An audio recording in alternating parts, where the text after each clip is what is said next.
Logo no primeiro episódio, o filho de Naruto está lutando contra um adversário chamado Kawaki, e em determinado momento, o ninja, até então desconhecido, diz que vai mandar Boruto para o mesmo lugar que mandou Naruto, ou seja, dando a entender que Naruto esteja morto. O Naruto vai morrer mesmo? Então fica até o final do vídeo para descobrir.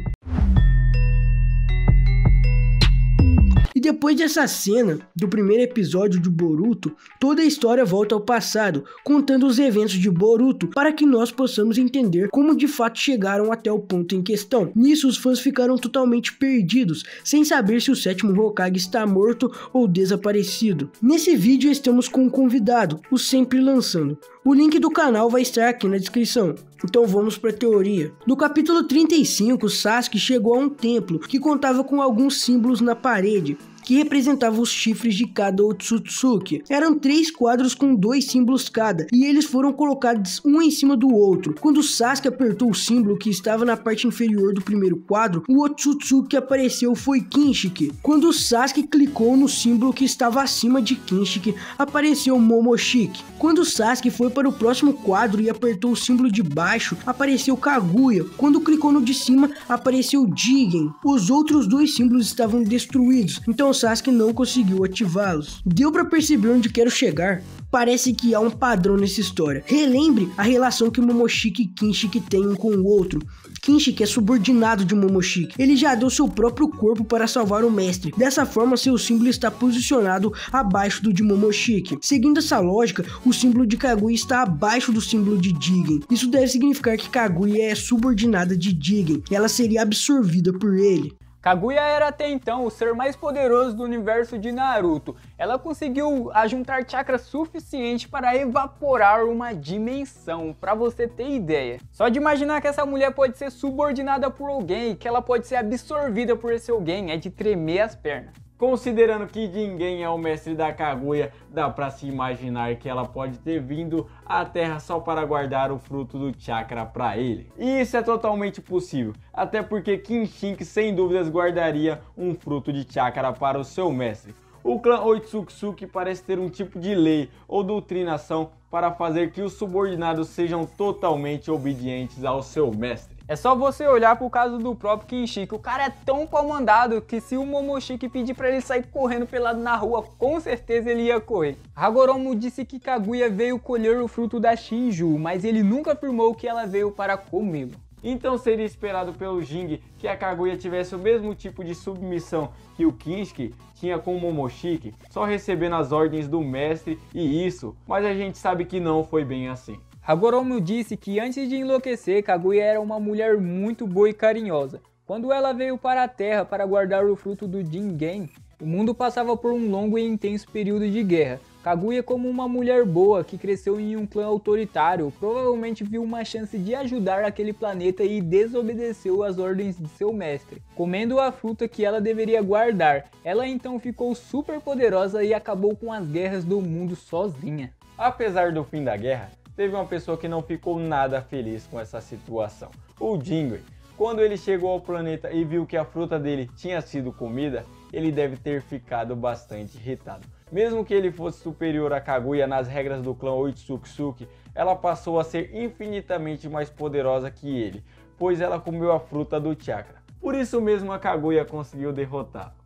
Primeira possibilidade, Kaguya derrotou Jigen de uma forma humilhante e o absorveu no final. No clã Otsutsuki existe uma lei da transferência de poder, que diz que seus membros devem transferir seus poderes para seus sucessores, ou que devem ser absorvidos por eles, como foi o caso de Kinshiki, absorvido pelo Momoshiki. O mesmo pode ter acontecido com Jigen e Kaguya. Depois de ter ficado em um estado de quase morte, Jigen pode ter sido absorvido por Kaguya com alguma técnica. Ele poderia ter ficado dentro dela por muito tempo, por milênios para ser mais exato. Ele só teria sido libertado durante a Quarta Grande Guerra Ninja, quando ironicamente Kaguya foi selada pelos esforços do time 7. Você lembra que quando Kaguya estava sendo selada, ela perdeu o controle e no meio da confusão cuspiu o corpo de Madara? Madara havia funcionado como uma espécie de receptáculo para Kaguya e ela o cuspiu. Será que ela poderia ter cuspido o corpo de Jigen também? Não é impossível. E por que isso não aconteceu quando ela foi selada pela primeira vez? por Hagoromo e Hamura, aconteceu algo diferente nesse selamento de Naruto e Sasuke. Quando ela foi selada, o chakra das 9 bijus foi separado do seu corpo. Ela e as bijus são uma só, pois a junção delas é o Jubi, que é a Kaguya. Então Kaguya foi relativamente dividida ali. Será que nessa repartição toda, o corpo de Jigen, que esteve tanto tempo selado, não pode ter se separado dela também, sendo cuspido pra fora, assim como o do Madara? A segunda possibilidade é: Kaguya derrotou Jingen e deixou à beira da morte, mas por algum motivo ele ainda conseguiu escapar. Ok, é só isso mesmo. Essas duas possibilidades são plausíveis para essa teoria.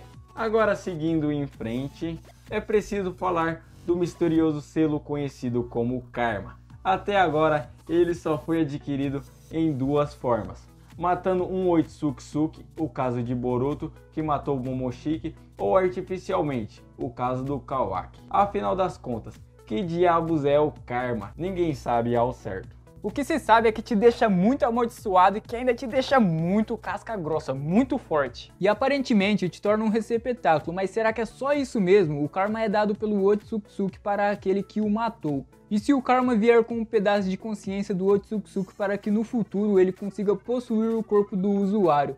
Por isso o nome é hospedeiro. Isso é muito possível porque o Momoshiki fica aparecendo na cabeça do Boruto. Isso faz muito sentido, porque Boruto viu o Momoshiki quando o karma dele se aproximou com o karma de Kawaki, mas Kawaki não viu nada.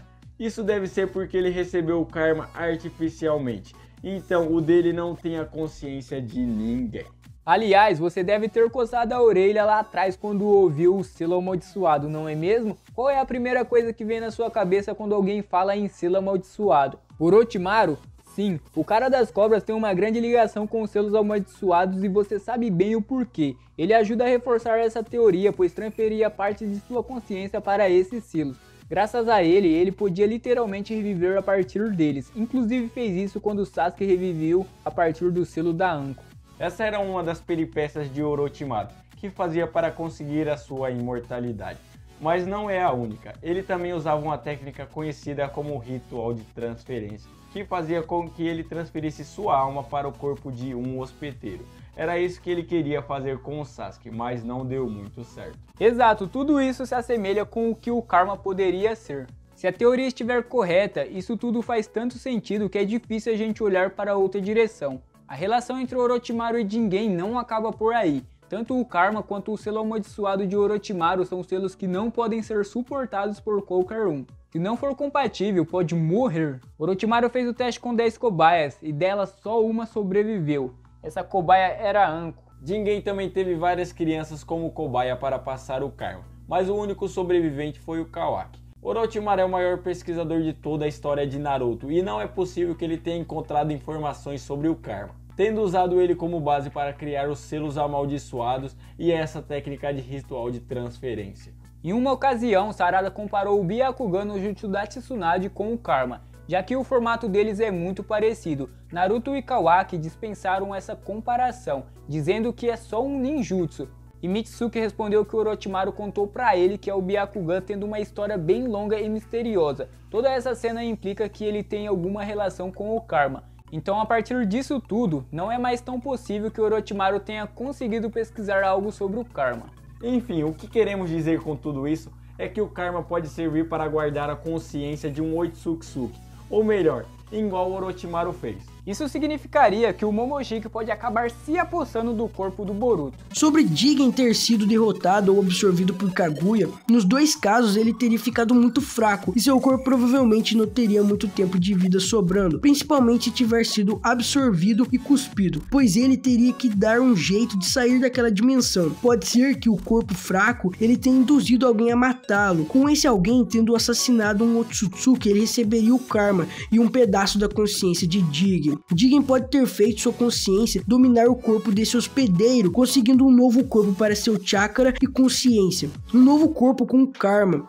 Dessa forma, o corpo que Jigen usa atualmente não seria seu corpo original. Seu corpo verdadeiro seria aquele que apareceu no capítulo 35. Só que essa casca, por ter sido extremamente provisória, provavelmente não era muito forte para suportar o poder de um Otsutsuki, e o corpo deve ter ficado doente. Para manter esse corpo incompatível por tanto tempo, Jigen deve precisar se alimentar do chakra do Jubi regularmente, a fim de manter esse corpo vivo. Por isso, Jigen precisava de um receptáculo compatível, um que seja forte o suficiente para aguentar o poder de um Otsutsuki. E este alguém é Kawaki, o que significa que Jigen pode ter conseguido passar sua mente para o corpo de Kawaki, o que significaria que é ele que mata Naruto no futuro. Há também a possibilidade de Jigen, ao invés de ter pedido para uma pessoa aleatória matá-lo, ter criado um corpo com ferramentas científicas ninja. Delta, por exemplo, é basicamente um corpo que faz backup da própria consciência. A gente não precisa nem ir tão longe. Sasori, na época de Naruto,